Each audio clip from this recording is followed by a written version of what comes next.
செய்தியை கேட்டுக்கொண்டிருக்கிற தாய்மார்களே, தந்தைமார்களே, அண்ணன்மார்களே, அக்காமார்களே, இந்த செய்தியை பார்த்து கொண்டிருக்கிற பெரியோர்களே, தாய்மார்களே, அப்போஸ்தலர் 4ஆம் அதிகாரம் 12ஆம் வசனம் சொல்லுகிறது, இயேசு கிறிஸ்துவாலே அன்றி வேறு ஒருவராலும் ரட்சிப்பு இல்லை. நாம் ரட்சிக்கப்படும்படிக்கு வானத்தின் கீழெங்கும் மனுஷர்களுக்குள்ளே இயேசு கிறிஸ்துடைய நாமமே அல்லாமல் வேறொரு நாமம் கட்டளையிடப்படவும் இல்லை. நாம் ரட்சிக்கப்படும்படிக்கு உலகத்தில் உள்ள அத்தனை மக்களுக்கும் பாதுகாப்பு கிடைக்கும்படி, அத்தனை மக்களுக்கும் விடுதலை கிடைக்கும்படி, ஆசீர்வாதம் கிடைக்கும்படி, செழிப்பு கிடைக்கும்படி, சமாதானம் கிடைக்கும்படி இயேசு கிறிஸ்துவுடைய நாமமே கட்டளையிடப்பட்டிருக்கிறது என்று இந்த வசனம் சொல்லுகிறது. யார் இந்த இயேசு? நிறைய பேர் சொல்லிக் கொண்டிருக்கிறார்கள் இந்த இயேசு வெளிநாட்டு தெய்வம் என்று, இவர் வெளிநாட்டு கண்டுபிடிப்பு என்றும் சொல்லிக் கொண்டிருக்கிறார்கள். நான் உங்களுக்கு சொல்லுகிறேன், இன்றைக்கு நான் பேசிக் கொண்டிருக்கிறேன் இந்த மைக், இன்றைக்கு நீங்கள் பார்த்து கொண்டிருக்கிறீர்களே இந்த டிவி, இந்த லைட், நாம் தினந்தோறும் உபயோகிக்கிற பஸ், ரயில், ட்ரெயின், டெலிபோன், செல் எல்லாமே வெளிநாட்டுக்காரனுடைய கண்டுபிடிப்பு தான். எல்லாமே வெளிநாட்டிலிருந்து வந்ததுதான். அவைகளெல்லாம் ஏற்றுக்கொள்ளுகிற எந்த மனிதன் ஏன் இயேசுவை மாத்திரம் வெளிநாட்டு தெய்வம் என்று சொல்கிறான் என்று தெரியவில்லை. நான் உங்களுக்கு சொல்லுகிறேன், நாம் வாழ்கிற கண்டம் ஆசியா கண்டம். இந்த ஆசியா கண்டத்தை சேர்ந்தவர் தான் நம்முடைய ஆண்டவராகிய இயேசு கிறிஸ்து என்று உங்களுக்கு நான் மறுபடியும் சொல்லுகிறேன். ஒரு காலத்திலே நான் நாத்திகனாய் இருந்தேன், பெரியார் கட்சியிலே இருந்தேன். நாத்திகனாய் இருந்த நான் இன்றைக்கு இயேசுவை பற்றி உங்களிடத்திலே சொல்லுகிறேன் என்றால் நிச்சயமாய் அதற்கு ஒரு காரணம் உண்டு, காரியம் உண்டு. இந்த இயேசு ஏதோ ஒரு கற்பனை கதாநாயகன் அல்ல, ஏதோ ஒரு புராண புருஷன் அல்ல. இந்த இயேசு கிறிஸ்து இவர் ஒரு சரித்திர நாயகன். கிபி, கிமு என்று சரித்திரத்தை இரண்டாக பிரித்தவர் இந்த ஆண்டவராகிய இயேசு கிறிஸ்து. இன்றைக்கு 2018ஆம் வருஷம் என்றால் கிறிஸ்துவுக்கு பின்னாலே 2018 வருஷம் ஆகிக்கொண்டிருக்கிறது என்ற அர்த்தம். இந்த இயேசு கிறிஸ்து பிறந்தார், இதற்கு சரித்திரம் சாட்சி சொல்கிறது.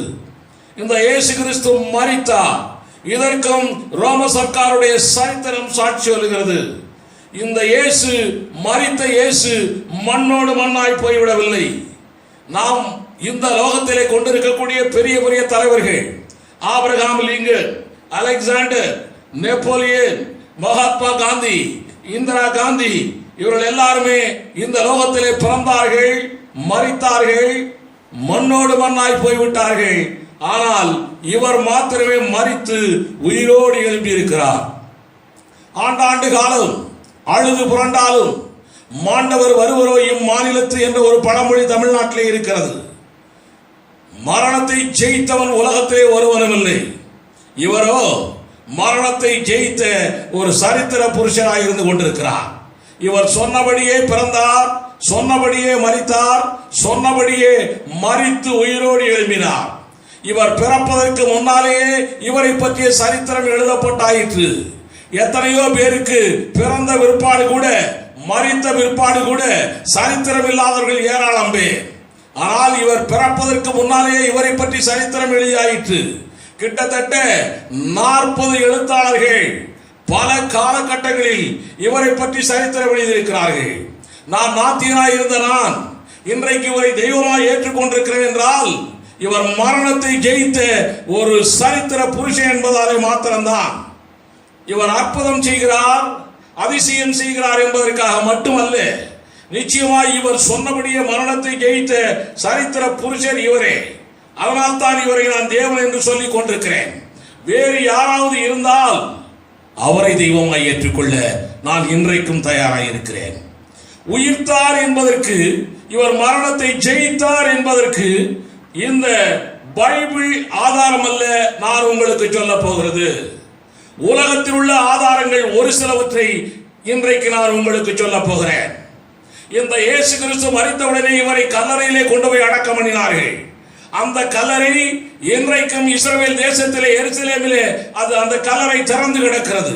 நம்ம எல்லாருக்கும் தெரியும், சென்னை மாநகரத்திலே அண்ணா சமாதி இருக்கிறது. அந்த அண்ணா சமாதியிலே எழுதி வைத்திருக்கிறார்கள், எதையும் தாங்கும் இதயம் இங்கே உறங்குகிறது என்று எழுதி வைத்திருக்கிறார்கள். அண்ணா சமாதி மூடி கிடக்கிறது. ஆனால் ஆண்டவராகிய இயேசு கிறிஸ்துடைய சமாதி திறந்து கிடக்கிறது. அவர் அந்த கல்லறைக்குள்ளே இல்லை, அவர் கல்லறை விட்டு வெளியே வந்து விட்டார்.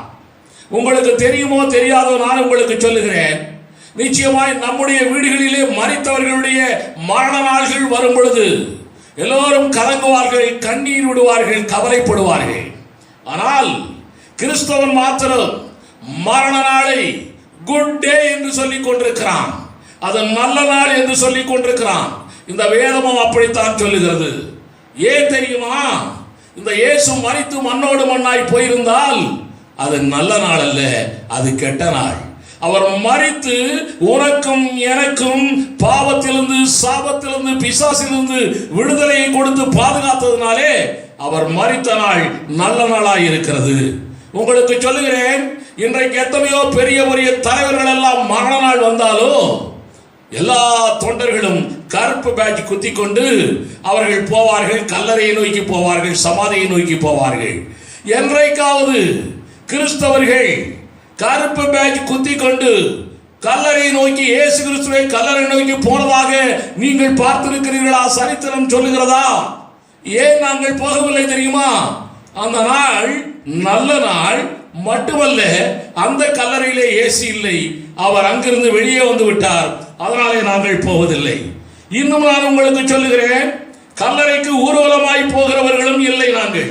இன்னும் சொல்லுகிறேன், சென்னையிலே மவுண்ட் ரோடிலே அண்ணா சாலையிலே நிறைய சிலைகள் இருக்கின்றன. அந்த சிலைகளை எல்லாம் பார்த்தீர்கள் என்றால் அங்கே ஔவையார் சிலை இருக்கிறது, போப் சிலை இருக்கிறது, அண்ணா சிலை இருக்கிறது, ராஜாஜி சிலை இருக்கிறது. இப்படி பலதரப்பட்ட பெரிய பெரிய தலைவருடைய சிலைகள் இருக்கின்றன. பாரதியார் சிலை இருக்கிறது, சுவாமி கணேசன் சிலை கூட இருந்தது. இப்படி பலதரப்பட்ட சிலைகள் இருந்தன. ஆனால் இயேசு கிறிஸ்துவுக்கு மாத்திரம் நாங்கள் சிலையே வைக்கவில்லை. காரணம் என்ன தெரியுமா? அந்த மவுண்ட் ரோட்ல சிலையாய் இருக்கிறவர்கள் எல்லாரும் மரித்தவர்கள், மண்ணோடு மண்ணாய் இருக்கிறவர்கள். ஆனால் நான் பிரசங்கிக்கிற இந்த ஆண்டவராய் இயேசு கிறிஸ்து மரித்து மண்ணோடு மண்ணாய் இல்லை, அவர் மரித்து மரணத்தை ஜெயித்து விட்டார், உயிரோடு இருக்கிறார். அதனாலே உயிரோடு இருக்கிறவருக்கு நாங்கள் சிலை வைக்கவில்லை. உங்களுக்கு ஒரு காரியத்தை சொல்லுகிறேன். மறைந்த முதலமைச்சர் எம்ஜிஆர் அவர்கள் ஒரு பெரிய ஜீவோ போட்டார். அந்த ஜீவோ என்ன தெரியுமா? உயிரோடு இருக்கிற யாருக்குமே சிலை வைக்க கூடாது என்று சொல்லி. அதனால் தான் உடைக்கப்பட்ட கருணாநிதியுடைய சிலை, கலைஞர் கருணாநிதியுடைய சிலை, மவுண்ட் ரோடில் இருக்கக்கூடிய சிலை, அது திராவிட கட்சிக்காரர்களால் வைக்கப்பட்ட சிலை. இந்நேர வரைக்கும் அங்கே சிலை வைக்கப்படாமல் இருக்கிறது காரணம் அதுதான்.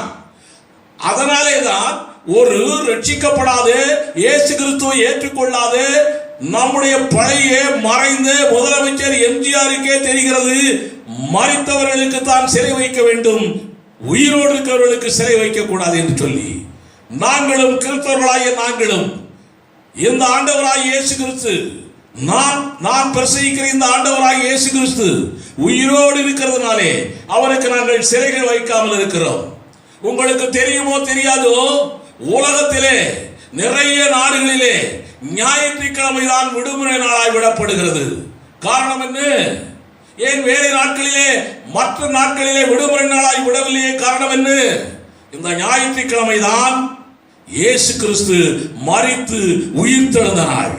இதை அறிந்தோ அறியாமலோ, தெரிந்தோ தெரியாமலோ, உலகத்தில் உள்ள அத்தனை பேரும் இதை தங்களை அறிந்தோ அறியாமலோ இதை அப்படியே கை கொள்ளுகிறார்கள்.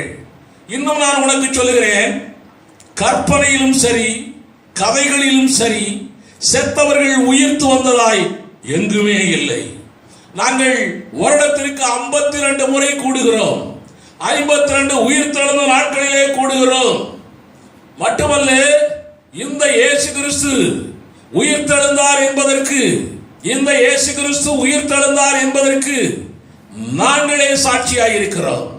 பாவத்திலே கிடந்த நாங்கள், பஞ்சையாய், பராரியாய், வியாதியாய் கிடந்த நாட்கள் நாங்கள், குடிகாரனாய் இருந்த நாட்கள், கொள்ளைக்காரனாய் இருந்த நாங்கள், இன்றைக்கு அதிலிருந்து விடுதலையாகி வெற்றியின் மேல் வெற்றியை பெற்று இன்றைக்கு இருளிலிருந்து வெளிச்சத்திற்கு வந்திருக்கிறோம் என்றால் அந்த ஜீவிக்கிற இயேசு கிறிஸ்துவால் தான். இந்த இயேசு கிறிஸ்துவை நீங்கள் தெய்வமாய் ஏற்றுக்கொண்டால், இந்த இயேசு கிறிஸ்துவை என்னை போல நீங்களும் தெய்வமாய் ஏற்றுக்கொண்டால் என்னென்ன காரியங்கள் உங்களுக்கு கிடைக்க போகிறது என்று ஒரு சில காரியங்களை மாத்திரம் உங்களுக்கு சொல்ல போகிறேன். ஒன்று, வியாதி வராது. அப்படியே வந்தாலும் அது ஓடியே போகும். இதற்கு நாம் இந்த வேத புத்தகத்திலே சொல்லப்பட்ட வசனத்தை உங்களுக்கு சொல்ல போவதில்லை. என்னுடைய காரியத்தை நான் உங்களுக்கு சொல்ல போகிறேன். 1982 ஆண்டு நான் டெலிபோன் டிபார்ட்மெண்டிலே வேலை செய்து கொண்டிருந்த பொழுது அறந்தாங்கிலிருந்து புதுக்கோட்டைக்கு மோட்டார் சைக்கிளிலே போய் கொண்டிருக்கிறேன். அப்படி நான் போய் கொண்டிருக்கும் பொழுது, இப்படி நான் போகும் பொழுது சைடில் இருந்து பஸ் ஒன்று வருகிறது புதுக்கோட்டைக்கு பக்கத்தில். அந்த பஸ் வந்து டர்ன் பண்ணும் பொழுது என்னுடைய பைக்கை இடித்தது. நான் பைக்கில் இருந்து தூக்கி எறியப்பட்டேன். பக்கத்தில் உள்ள புளிய மரத்திலே நான் தூக்கி வீசப்பட்டேன். உடனே நான் மயக்கமடைந்தேன். மயக்கமடைந்த என்னை அங்கிருந்து புதுக்கோட்டை கவர்மெண்ட் ஹாஸ்பிட்டலை கொண்டு போனார்கள். அங்கே எனக்கு சுயநினைவு இல்லாமல் இருந்தது. அங்கே அவர்களுக்கு ட்ரீட்மெண்ட் கொடுக்க முடியாத சூழ்நிலையிலே என்னை தஞ்சாவூர் மெடிக்கல் காலேஜ் ஆஸ்பத்திரிக்கு கொண்டு போனார்கள். தஞ்சாவூர் மெடிக்கல் காலேஜ் ஆஸ்பத்திரிக்கு கொண்டு போன உடனே எனக்கு சுயநினைவே இல்லை. 3 நாட்கள் சுயநினைவே இல்லை. அதற்கு பிறகு சுயநினைவு வந்தது. வந்த பிற்பாடும் முழுமையாய் வரவில்லை. நான் டாக்டர்கள் உட்கார்ந்த இடத்துல நான் போய் உட்கார்ந்து கொள்வேன். அவர்களைப் போல நானும் இன்ஜெக்ஷன் போட ஆரம்பிப்பேன். இப்படியாக என்னுடைய மனநிலை மாற்றமடைந்து கொண்டிருந்தது, மாற்றத்தோடு இருந்தது. இப்படிப்பட்ட சூழ்நிலையிலே என்னுடைய மனைவி, என்னுடைய அம்மா, அப்பா எல்லாருமே வந்து டாக்டர்களிடம் அழுது கெஞ்சி கேட்டார்கள், என்ன ஆகுமோ ஏதாகுமோ என்று. டாக்டர் சொன்னார், ஒன்றும் ஆகாது, இவர் நல்லபடியாக வீட்டிற்கு போய்விடுவார். இன்னும் ஒரு 5 ஆண்டுகளுக்குள்ளே, 5 ஆண்டுகள் கழித்து இவருக்கு ஏதோ ஒரு ப்ராப்ளம் வரும் என்று அவர்கள் சொன்னார்கள். என்ன ப்ராப்ளம் என்று கேட்டார்கள். ஒன்று, இவர் மரித்து போக வேண்டும், அல்லது இவர் பைத்தியக்காரனாய் மாற வேண்டும் என்று. இன்றைக்கு நான் மரித்து போகவில்லை, ஜீவனோடு உங்கள் முன்னாலே நிற்கிறேன். டாக்டர்கள் சொன்னபடி அல்ல. அன்றைக்கு டாக்டர் சொன்னார், ஒன்று மரித்து போவார்கள், இல்லை என்றால் பைத்தியக்காரனாய் மாறுவான் என்று. நான் உண்மையிலே பைத்தியக்காரன் தான். நான் எனக்கு ஜீவனை கொடுத்து என்னை ரட்சித்து ஆண்டவராய் இயேசு கிறிஸ்துவுக்கு பைத்தியக்காரனாய் நின்று கொண்டிருக்கிறேன். நிச்சயமாய் 1 மாதத்துக்குள்ளே நான் டிஸ்சார்ஜ் ஆகி வந்து விட்டேன். அதற்கு பிறகு அங்கே அறந்தாங்கிலிருந்து சென்னைக்கு மாதலாகி வந்தேன். சென்னைக்கு வந்தவுடனே நான் எப்போதும் போல வேலைக்கு போய் கொண்டிருக்கிறேன். 5 ஆண்டுகள் முடிந்தது. அதே டாக்டர் சொன்னபடி ஒரு நாள் ராத்திரியிலே கட்டிலே நான் உட்கார்ந்திருக்கிறேன். திடீரென்று கட்டிலில் இருந்து தூக்கி எறியப்பட்டேன். தூக்கி எறியப்பட்ட நான் கீழே விழுந்தேன். உடனே வாயிலிருந்து நுரையாய் வந்தது, கண்கள் ஏற குத்தியது. நான் சாகக்கூடிய நிலையில் இருந்தேன். உடனே என்னை எல்லாரும் பக்கத்தில் உள்ள டாக்டரிடம் கொண்டு போனார்கள். டாக்டர் இன்ஜெக்ஷன் போட்டார். அதற்கு பிறகு அன்றைக்கு ராத்திரி தூங்கினேன். மறுநாள் காலையில் என்னுடைய முகம் இவ்வளவு பெரிதாகிவிட்டது. உடனே டாக்டரிடம் கொண்டு போனார்கள். பெரிய பெரிய டாக்டரிடம் கொண்டு போனார்கள். கடைசியிலே ஒரே ஒரு பெரிய டாக்டர், மறைந்த முதலமைச்சர் எம்ஜிஆருடைய டாக்டர், இன்றைக்கு பூந்தமல்லி ஈரோடிலே அவருடைய மகன் பார்த்து கொண்டிருக்கிறார், நரேந்திரன் என்ற டாக்டர். அந்த டாக்டரிடம் கொண்டு போனார்கள். அந்த டாக்டர் எனக்கு ஸ்கேனிங் எடுத்து பார்த்தார். என்னுடைய மூளையிலே கருப்பு புள்ளியாய் இருந்தது. இப்படி கருப்பு புள்ளியாய் இருக்கிறது, இதற்கு என்ன செய்கிறது என்று மருந்து அவர் கொடுப்பார். நான் மாலை 7 மணிக்கு மருந்தை சாப்பிடுவேன். விடியற் காலத்தில் 7-8 மணி வரைக்கும் என்ன நடக்கிறது என்றே தெரியாது. குடிகாரனை போல ஒரே தூக்கம் தான், அப்படித்தான் இருப்பேன். இப்படியா இருந்தாலும் 15 நாள் 10 நாளைக்கு ஒரு முறை நான் கீழே தூக்கி எறியப்படுவேன். அந்த டாக்டர் சொல்லுவார், நீங்கள் மருந்தை தொடர்ந்து சாப்பிடுங்கள், ஆனால் பைக்கில் மாத்திரம் போகாதீங்க, பைக்கில் மாத்திரம் போகாதீங்க என்று சொல்லுவார். இன்றைக்கு நான் பைக்கில் மாத்திரமல்ல, காரிலும் போய்கொண்டிருக்கிறேன். கர்த்தர் நல்லவர். இப்படியாய் நான் காரியங்கள் போய்கொண்டே இருக்கும் பொழுது 15 நாளைக்கு ஒரு முறை நான் தூக்கி எறியப்பட்டு மறுபடியும் ஸ்கேனிங் எடுப்பார்கள். மறுபடியும் ஸ்கேனிங் எடுத்தாலும் கருப்பு புள்ளியைத்தான் இருக்கும். இந்த மூளை பிராக்சர் ஆகிவிட்டது என்று டாக்டர் சொல்லிவிட்டார். நாம் எல்லாரும் கேள்விப்பட்டிருக்கிறோம், எலும்பு தான் பிராக்சர் ஆகும் என்று. மூளையே பிராக்சர் ஆகிவிட்டது என்றால் அது பெரிய காரியம். உடனே அந்த டாக்டர் சொன்னார், இனிமேல் இங்கே ட்ரீட்மெண்ட் இல்லை, அமெரிக்காவில் தான் ட்ரீட்மெண்ட் உண்டு. அதனால நீங்கள் பாஸ்போர்ட் ரெடி பண்ணுங்கள், பணமும் லட்சக்கணக்கில் தயாரித்து வைத்துக் கொள்ளுங்கள் என்று அவர் சொன்னார். உண்மையிலேயே என்னிடத்தில் பாஸ்போர்ட் இல்லை. உடனடியாக பாஸ்போர்ட்டை நான் எடுக்க ஆரம்பித்தேன். பணம் சேகரித்து வைக்க என்னால் முடியவில்லை.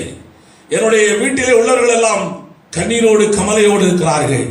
அவர்கள் எல்லாரும் ஐயோ இவன் மறிக்க போகிறானோ, இவனுடைய நிலை என்ன ஆகுமோ ஏதாகுமோ என்று சொல்லி எல்லாரும் அழுது கொண்டே இருக்கிறார்கள். ஒரு நாள் ஒரு சிறிய கூட்டம் ஒன்று நடந்து கொண்டிருந்தது, கிறிஸ்தவ கூட்டம். நான் அந்த ரோடு வழியாய் வந்து கொண்டிருந்தேன். அப்பொழுது அந்த கூட்டத்தை ஒருவர் பேசிக் கொண்டிருந்தார். ஆண்டவராகிய இயேசு கிறிஸ்துவை யார் ஏற்றுக்கொள்கிறீர்களோ உங்களுக்கு வியாதி வராது என்று அவர் பிரசங்கித்தார். இதுவரைக்கும் நான் நாத்திகனாய் இருந்தேன். அன்றைக்கும் நாத்திகனாய் தான் இருக்கிறேன். நாத்திகனாய் இருக்கும் பொழுது நான் கேள்விப்பட்டது, ஆண்டவராய் இயேசு கிறிஸ்துவை ஏற்றுக்கொண்டால் உங்களுக்கு வியாதியிலிருந்து விடுதலை உண்டு என்று நான் கேள்விப்பட்டிருக்கிறேன். ஆனால் இந்த ஆள் விசேஷமாய் பிரசங்கம் பண்ணுகிறார், இயேசுவை ஏற்றுக்கொண்டால் உனக்கு வியாதியே வராது என்று சொல்லி. இவன் யார், ஒரு பெரிய வைத்தியக்காரன் பேசிக் கொண்டிருக்கிறானே என்று சொல்லி நான் நேரடியாக அந்த கூட்டத்திலே வந்து பின்னாலே வந்து உட்கார்ந்திருந்தேன். உட்கார்ந்து முடிஞ்ச உடனே அந்த கூட்டத்தை அவர் பிரசங்கித்து முடித்த உடனே, இந்த கூட்டத்தில் வியாதிப்பட்டவர்கள் யாராவது இருக்கிறீர்களா, எழுப்பி நில்லுங்கள், உங்களுக்காய் ஜெபிக்க போகிறேன், ஆண்டவர் இயேசு சுகம் கொடுக்க போகிறார் என்று சொன்னார். யாரும் எழும்பவில்லை, யாரும் கைதூக்கவில்லை. ஆனால் அங்கே வியாதியாக இருந்தவன் நான் ஒருவன் மாத்திரம்தான். அவர் மறுபடியும் கூப்பிட்டுக் கொண்டே இருக்கிறார்.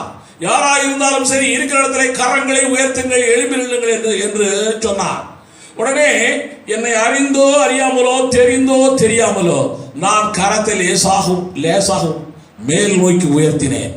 உடனே அந்த பிரசங்கியார் மேடையிலிருந்து, சகோதரனே உன்னைத்தான் இயேசு அழைக்கிறார், வா முன்னாலே வா, உனக்கு தேவன் சுகம் கொடுக்க போகிறார் என்றார். எனக்கு ரொம்ப வெட்கமாய் இருந்தது. எல்லாரும் என்னை திரும்பி பார்த்தார்கள். ஆனாலும் வா வா என்று அழைத்துக் கொண்டே இருக்கிறார். உடனே நான் என்னை அறியாமலே நான் முன்னாலே வந்தேன், நின்றேன் முன்னாலே.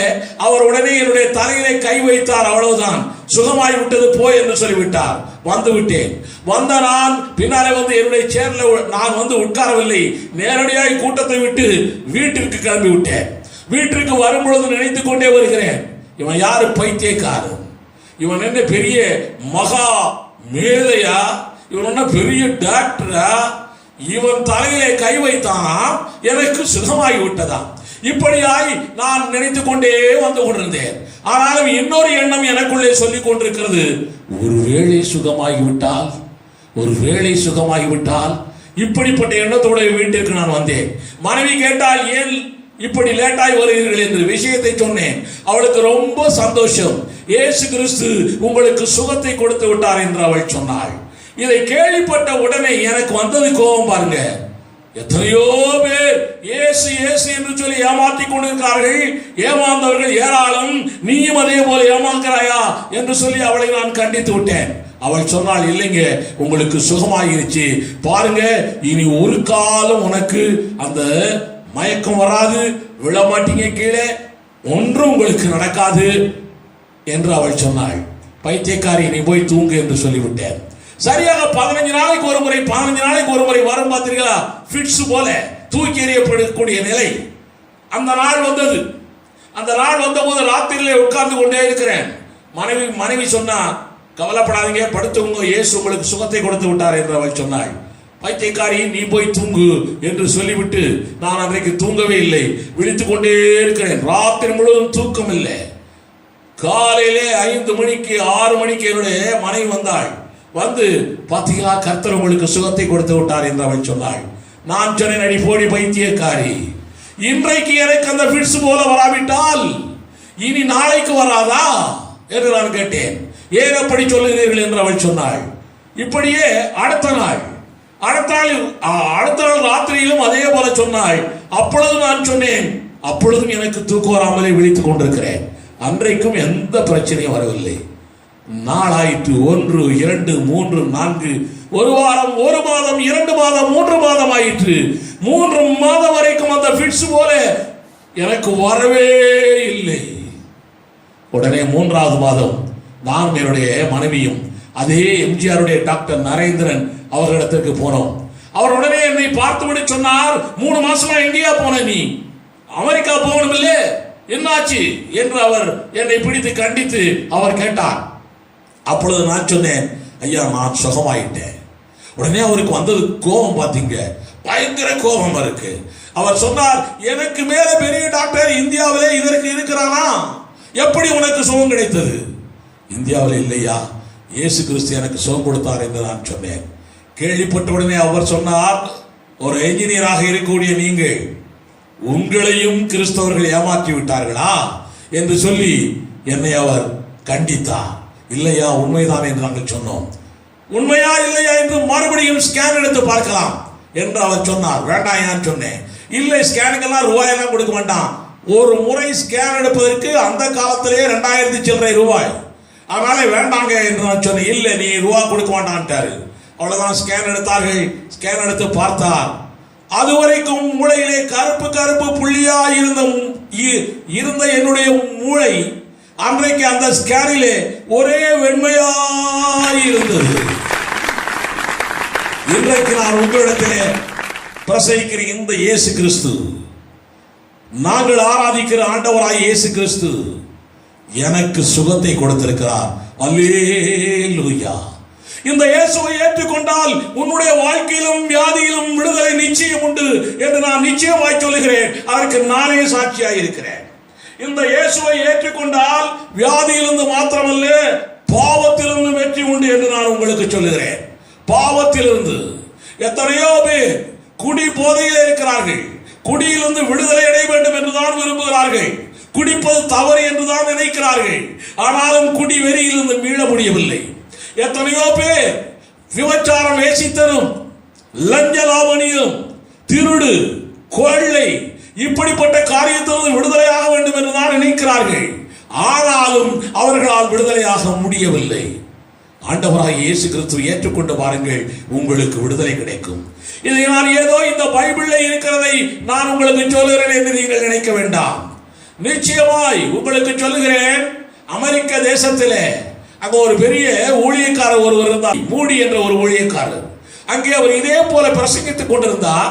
அவருடைய பிரசங்கத்திலே சொன்னார், இங்கே இருக்கிறவர்கள் இயேசுவை ஏற்றுக்கொள்ள விரும்புகிறவர்கள் யாரோ நீங்கள் எல்லாரும் வாருங்கள் முன்னாலே என்று சொன்னார். அவ்வளவுதான். ஒரு சிலர் வந்தார்கள். ஒரு லேடி, அழகான பெண்மணி, அவள் வந்தால் முன்னாலே அழுது கொண்டே கண்ணீரை சொரிந்து கொண்டே நிற்கிறாள். ஏம்மா அழுகிறாய் என்று அந்த மூடி பிரசங்கியார் கேட்டார். அவள் சொன்னாள், ஐயா நான் 5 ஸ்டார் ஹோட்டலில் வேலை பார்க்கிறேன். திறந்தோறும் குடித்து விட்டு டான்ஸ் ஆடுகிறவள். என்னால் கூடியை நிறுத்த முடியவில்லை, டான்ஸை நிறுத்த முடியவில்லை. ஆனால் இயேசு கிறிஸ்துவை ஏற்றுக்கொள்ள விரும்புகிறேன். எப்படி என்று அவள் கேட்டாள். அதற்கு மூடி பிரசங்கியார் சொன்னார், நீங்கள் இயேசுவை ஏற்றுக்கொள்ளுங்கள். இயேசுடைய வார்த்தை உங்களுக்குள்ளே வந்துவிட்டால் போதும், கொஞ்சம் கொஞ்சமாய் உங்களுடைய எல்லா பாவங்களும் நீங்கி போகும் என்று சொன்னார். அவ்வளவுதான். காலங்கள் ஓடிக்கொண்டிருந்தன. கிட்டத்தட்ட 2 மாதங்கள் 3 மாதங்கள் கழித்து அவர்கள் 2 பேரும் ரோட்டில் போகும்பொழுது சந்திக்கிறார்கள். சந்திக்கிற போது அந்த பெண்மணி நேரடியாக மூடி பிரசங்கியாரிடம் வந்து முழங்காலிட்டு சொல்கிறாள், ஐயா இப்பொழுது நான் குடிக்காமல் இருக்கிறேன், இப்பொழுது நான் 5 ஸ்டார் ஹோட்டலில் டான்ஸ் ஆடாமல் இருக்கிறேன் என்று அவள் சொன்னாள். நான் உங்களுக்கு சொல்லுகிறேன், இயேசு கிறிஸ்துவை ஏற்றுக்கொண்டால் எல்லா பாவத்திலிருந்தும் அவர் உனக்கு விடுதலை கொடுக்கிறார். உனக்கு முழுமையான விடுதலை கிடைக்கும். எல்லா பாவத்திலிருந்தும். குடியா, கொலையா, விபச்சாரமா, வேசித்தனமா, எதுவா இருந்தாலும் கவலைப்படாதே. நிறைய பேர் சொல்லுவார்கள், குடிக்கிற நீ குடியை விட்டு விட்டு இயேசுவிடம் வா என்று சொல்லுவார்கள். குடியை ஒருவனால் தானாகவே விட முடியும் என்றால் அவனுக்கு இயேசு எதற்கு? குடியை ஒருவன், விபச்சார வேசித்தனத்தை ஒருவன் தானே விட முடியும் என்றால் அவனுக்கு இயேசு எதற்கு? அதனாலே குடியை விட்டு விட்டு இயேசுவை ஏற்றுக்கொள்கிறது அல்ல. நான் உங்களுக்கு இன்றைய தினத்தில் உங்களுக்கு நான் சொல்லுகிறேன், இந்த செய்தியை பார்த்து கொண்டிருக்கிற கேட்டுக் கொண்டிருக்கிற சகோதரனே சகோதரியே, நீ குடிகாரனாக இருந்தால் பரவாயில்லை, இயேசுவை ஏற்றுக்கொண்டு வார். உன் குடி மாறும், உன் விபச்சார வேசித்தனம் மாறும். இன்னும் உங்களுக்கு சொல்லுகிறேன், இந்த இயேசுவை ஏற்றுக்கொண்டால் பாவ மன்னிப்பு உண்டு. இந்த இயேசுவை ஏற்றுக்கொண்டால் பாவ மன்னிப்பு உண்டு. நீ செய்கிற பாவங்களுக்கு தண்டனையும் இல்லை. எல்லா தண்டனைகளும் எல்லா பாவத்தையும் அவர் சுமந்து தீர்த்து விட்டார் சிலுவையிலே. இது இந்த வேதத்திலிருந்து நான் சொல்லுகிறேன் என்று நீங்கள் நினைக்க வேண்டாம். என்னுடைய வாழ்க்கையில நடந்திருக்கிறது. என்னை போல எத்தனையோ பேருடைய வாழ்க்கையில் நடந்திருக்கிறது. இந்த செய்தியை கேட்டுக்கொண்டிருக்கிற சகோதரனே சகோதரியை உங்களுக்கு நான் சொல்கிறேன், இந்த இயேசுவை ஏற்றுக்கொண்டால் இன்னும் ஏராளமான காரியங்கள் உங்களுக்கு தாராளமாய் உங்களுக்கு நிச்சயம் கிடைக்கும்.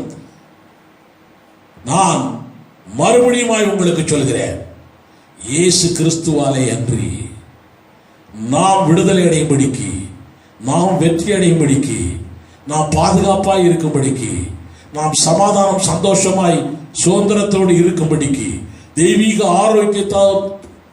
ஆரோக்கியத்தோடு இருக்கும்படிக்கு வேறொரு நாமம் கட்டளையிடப்படவே இல்லை என்று இந்த வேதம் சொல்லுகிறது. இந்த இயேசுவை நீ ஏற்றுக்கொள்ள தயாராக இருக்கிறாயா? இந்த இயேசுவை ஏற்றுக்கொண்டு பாருங்கள், உங்கள் வாழ்க்கை எவ்வளவு செழிப்பாய் மாறுகிறது என்று பாருங்கள். இன்றைக்கே ஒப்பு கொடுங்கள், இருக்கிற இடத்திலே ஒப்பு கொடுங்கள், இயேசுவை ஏற்றுக்கொள்ளுங்கள். உங்கள் பக்கத்திலே இருக்கக்கூடிய ஒரு நல்ல ஆவிக்குரிய சபையில போய் சேர்ந்து கொள்ளுங்கள். கர்த்தர் உங்களுக்கு பெரிய காரியங்களை செய்ய போகிறார்.